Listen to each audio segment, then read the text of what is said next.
I have an incredible story for you. I just got out of this meeting and normally I don't do this, but I wanted to come on and I wanted to share this incredible meeting I had with these people from Texas who have this really interesting proposal to create essentially a whole new monetary system. It's called Texas Transactional Gold. It sounds really boring, but it's actually really interesting. And so I wanted to come on and share this with you, partially because it's just really fascinating, but also because I don't know exactly what I think about it yet. And I wanted to see what you think. I wanted to get your opinion. Before I do that, though, and dive into that, I just wanted to remind you that I'm Justin Haskins. I'm the editorial director of the Heartland Institute, a national nonprofit organization, a writer whose work's been published all over the United States of America and around the world as well, for publications like the Wall Street Journal, FoxNews.com, Newsweek, etc. And of course, I work really closely with Glenn Beck. A lot of you I know have seen me with Glenn. We've worked on all kinds of projects together, but in particular, we've spent a lot of time on ESG, social credit scores, and the Great Reset. He and I co-authored Glenn's last book, The Great Reset, Joe Biden and the Rise of 21st Century Fascism. And we've got another book coming out in July 2023 called Dark Future, which is going to be about all kinds of really interesting things, artificial intelligence and cryptocurrencies and central bank digital currencies and the whole you'll own nothing thing. And it's all about those topics and how global elites are using ESG as a foundation to build the technologies of the future. And it's just really interesting stuff, most of which I'm sure you've never heard of because almost no one has heard of it. It's incredible. But that topic is for another day. Today, I want to talk about something that is kind of related. It's called Texas Transactional Gold. And essentially what this is it's a legal tender, or it's a proposal for legal tender that would use gold in a gold depository in Texas. Texas has a massive gold depository to create a kind of sort of money that people could use. Really, the purpose of the proposal is to give people the ability to buy and sell using gold and silver, and to make that an easy thing to do. And the motivation behind this is primarily twofold. First, there is a significant concern over the rise of central bank digital currencies and the use of the banking system by the government to spy on people, to pay really close attention to the transactions that they're making. There's been all kinds of really crazy proposals lately to, for example, flag gun purchases. Financial institutions have in some cases agreed to do this, to hand records over without a warrant to government agencies about purchases that were made just because you happen to be in the wrong city at the wrong time. In particular, the whole January 6th thing comes to mind. And there's a whole bunch of other things as well to be concerned with, the use of ESG scores and other social credit scoring systems and banking and other things. That's really the first category. That's the category I'm most interested in.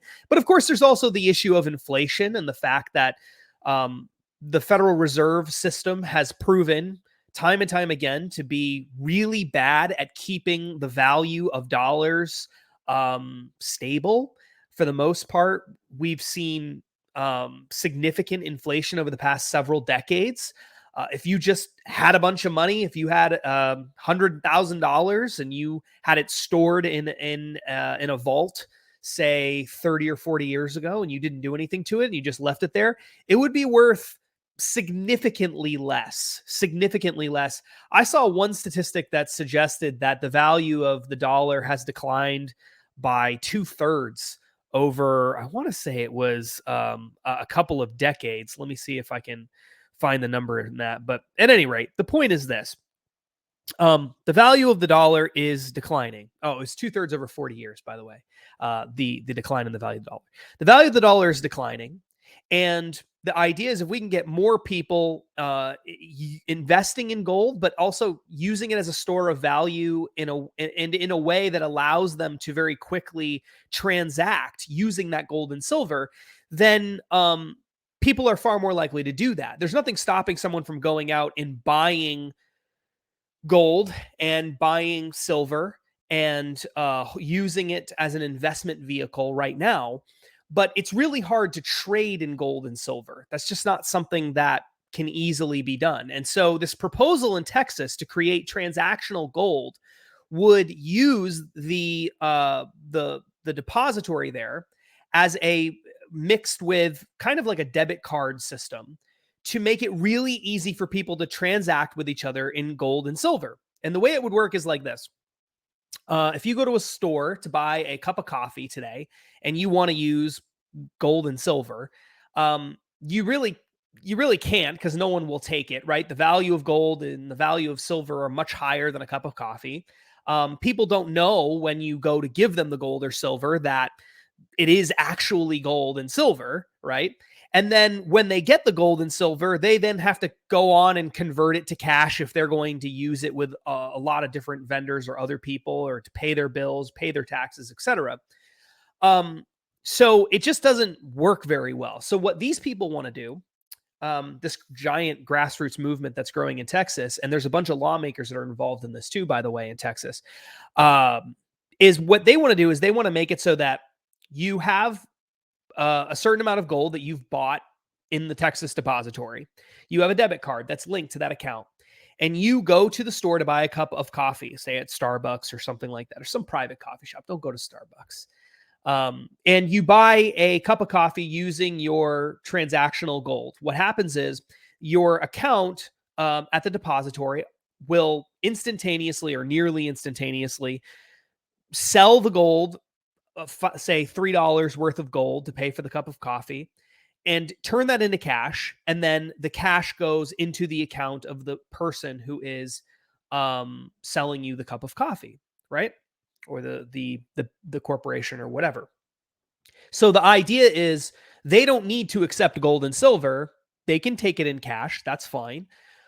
But you have the ability to store your wealth in gold and silver and then easily transact in it by streamlining the process for turning gold and silver quickly into cash.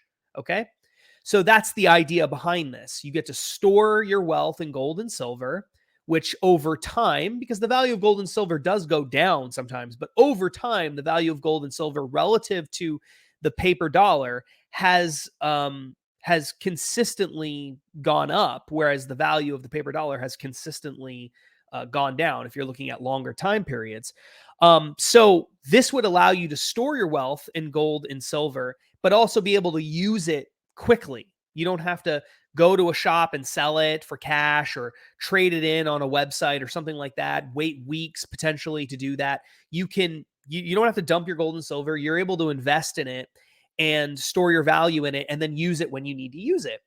It's a really interesting idea. And in addition to, being a good store of value, like I said earlier, one of the main things here is that this is potentially an alternative to the current fiat money system, and really an important alternative to a potentially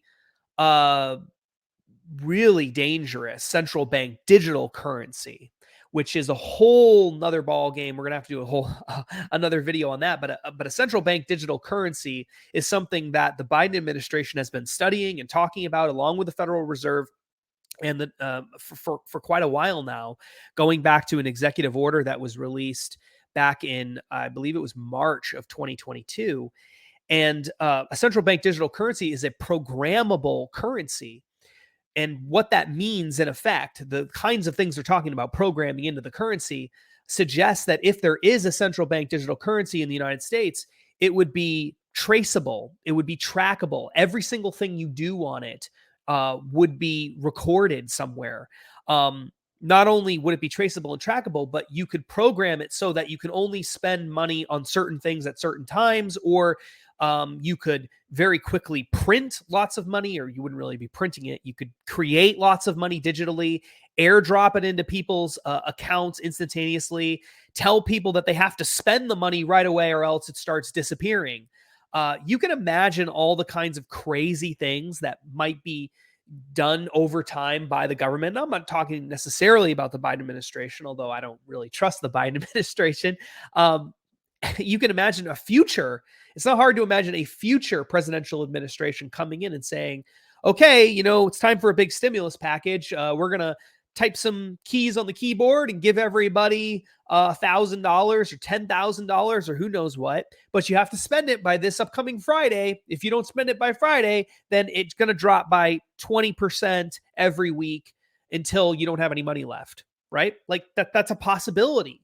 You could imagine a scenario where, in order to battle climate change and carbon dioxide emissions causing climate change, you might get someone that says, you know what, we're only going to allow people to use their digital dollars to buy, say, $20 of gas every week because we want to cut down our CO2 emissions.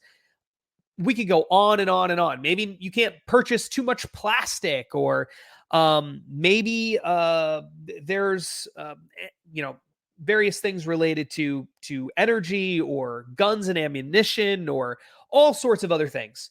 Essentially, a central bank digital currency gives the government a massive amount of power to control your behavior, the economy, and a whole bunch of things related to that. And it's extremely, extremely dangerous. So one of the ideas behind this transactional gold is that this provides an alternative to that system. So it's a really interesting idea. I really, really am fascinated by it. The reason I'm not 100% behind it, at least not just yet, is that the Constitution of the United States very clearly in Article 1 gives the federal government the power to regulate money, to regulate coinage, to set the value of money, and to do other things related to money. And it very clearly says that states cannot make their own money. Now, in this meeting that I had with people who are really passionate about this project, I brought up that issue, and they told me, look, there's a part of the Constitution in Article 1 that very plainly says that although states can't make their own money, and although the federal government has the right to regulate money, states can use gold. They can use gold, and I think they said so. I think the Constitution says silver as well, but it definitely says gold.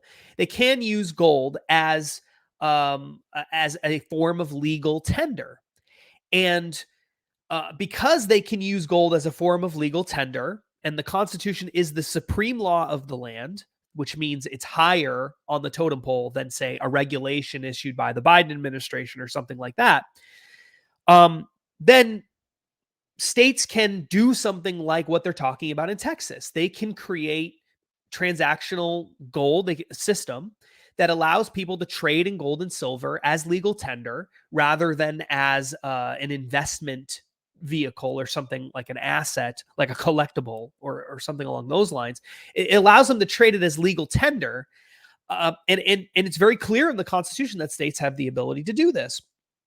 And I think that argument is actually pretty persuasive. The reason why it's so important to trade gold and silver in that way, as opposed to trading it like a collectible asset or something, is because if you traded it as an asset rather than legal tender, then you got to pay taxes on it.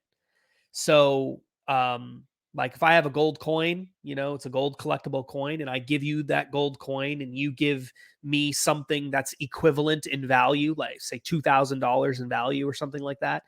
Then I would have to pay taxes on the increase in value that the gold coin had from when I bought it to when I gave it to you. So if I bought it at $1,800 and then I traded it to you for something worth $2,000, I would have to pay taxes on that $200, and I would have to report that transaction to the IRS come tax time. So that's not a very good system. But if it's legal tender, okay, which is what these people in Texas want to do is make this a form of legal tender. If it's legal tender, well, then you don't pay taxes on it, just like you don't pay taxes when you trade money. It doesn't matter if the value of money goes up or down, the value of like a paper dollar or something, because it's money and it's not an investment vehicle in that same kind of way. It doesn't appreciate in value in under the tax code in the same way, or depreciate. You can't write off your losses when the value of the dollar goes down, and you can't, and you don't have to pay taxes on profits when the value of your dollar goes up and you sell it, or you don't sell it, you transact with using it, right? So the idea here is the Constitution does allow for this. It does allow for gold and silver being used in this way. Now, I think that that's actually a really strong argument. I buy that argument. But what concerns me is that the main issue that I have, the main thing that I'm concerned about when I'm looking at the monetary system is I'm really worried about central bank digital currencies and the use of money as a tool by the government to control people's behaviors and actions, to spy on people. It's a privacy concern. I have significant concerns related to freedom and individual liberty. Now, this could solve that problem. It's possible. It really is possible. But the only way that it would actually solve this problem is if the federal government can't regulate it. Now, the issue with that is, as I already mentioned, the Constitution very clearly says that money can be regulated now by the federal government. And the advocates of transactional gold in Texas will argue this isn't really money in the same way. This is legal tender, it's separate, and the government doesn't have the ability to regulate it. Even if that's true, there are other clauses in the Constitution, though, that would also seem to potentially apply. The biggest one for me is the Commerce Clause. There's a part of the Constitution that says that the federal government has the right to regulate interstate commerce, that is, commerce that occurs across state lines. That doesn't just mean commerce between states, but commerce between citizens in different states. Well, a lot of commerce that happens today, especially, it wasn't as common back in the day of when the Constitution was written, but today, especially, a lot of the commerce that occurs across state lines. So that could trigger the Commerce Clause and give the federal government the ability to regulate the transactional gold, even if this thing does take off and it becomes widely used. So I have a serious concern about that, and I'm not entirely sure what to do with it. One potential solution is to have transactional currency, gold, a transactional gold legal tender, but to only make it so that it can be used within one state's borders. So every state might have its own transactional gold legal tender. And the value of that would be the same basically everywhere because it's tied to the value of gold and silver, right? So I think that's potentially a way of getting around that, but I'm not entirely sure that the Supreme Court, and certainly not the federal government under the Biden administration, would buy that there's no Commerce Clause issue here. So I guess what I'm saying is I'm skeptical that the federal government won't find a way to regulate this and take it over in a manner that's similar to how they've done all sorts of other things in the past. So I'm not sure that it necessarily solves all of the problems that we have with central bank digital currencies and the existing fiat currency system. But it is really, really interesting. It is really, really interesting. So before signing off, I want to direct you to their website so you can check out some of the arguments that they're making. Like I said, I haven't made up my mind about this. I am totally 100% open to this idea, and I'm curious to see what you think of it. So before I sign off, let me put the website up on the screen. If you're watching the video version of this rather than the podcast version, you'll be able to see some of the stuff that's on the website. The website is transactionalgold.com. And as you can see, you can scroll through their website. They've got a really good frequently asked questions section. They've got flyers for Texas legislators. They've got this cool picture of a mocked debit card that could be used for Texas transactional gold and silver. And, the questions that they deal with are things like, what is this? Is this a brand new concept? Has it ever been done before? Would this be too complicated? What if depositors want physical possession of their own gold? That's actually a really good question. A lot of people ask that, and the answer is that they can take the gold physically out of the Texas depository, the gold or silver, whenever they want. So it actually gives people the ability to do that. Um, Another question is, would this turn the state of Texas into a bank? The answer is no. It doesn't necessarily make the Texas Depository a bank. It doesn't have to happen that way. And then all sorts of other questions dealing with the legality of it. And, what happens if the price of gold goes down? That's actually a really important thing. So at any rate, I urge you to go to the website and check it out. It's called transactionalgold.com. Like I said, the people behind it are incredibly passionate about this idea and really smart. I mean, they really know their stuff, and so I'm whether you live in Texas or not, this is something to pay attention to because it could be the solution to problems related to central bank digital currencies down the road, the value of the U.S. dollar falling, the issues with the banking system in the United States. A lot of really important issues could potentially be resolved by this. But there are still some hurdles in the way. So again, if you feel like you're really passionate about this, you've got ideas for whether you think this is going to work or not work, leave a comment on the video. Please share the video if you're watching the video version, and please subscribe to the channel. I'm just now getting started on this crazy journey of having my own channel. I've been involved with many other channels and television networks in the past. I've done things with, with Fox News and lots of interviews with Fox News, tons of, probably hundreds of radio interviews with a whole bunch of different networks all over the country. Of course, I've been really closely tied to the Blaze for a long time, and Glenn Beck and all of the amazing people over there, Ali Stuckey and other people. So, but I've never had my own channel, just all to myself. This is the first time I've ever done that. So, please subscribe and share this content if you're interested in this topic and in topics like this, the Great Reset, ESG, stuff that the media isn't talking about. Then please join the community. Subscribe to the channel here on YouTube, or subscribe to the podcast version of the show. It's going to be available just about everywhere podcasts are available, and share it with your friends and family. Until next time, thank you so much for tuning into the show, and please stay free.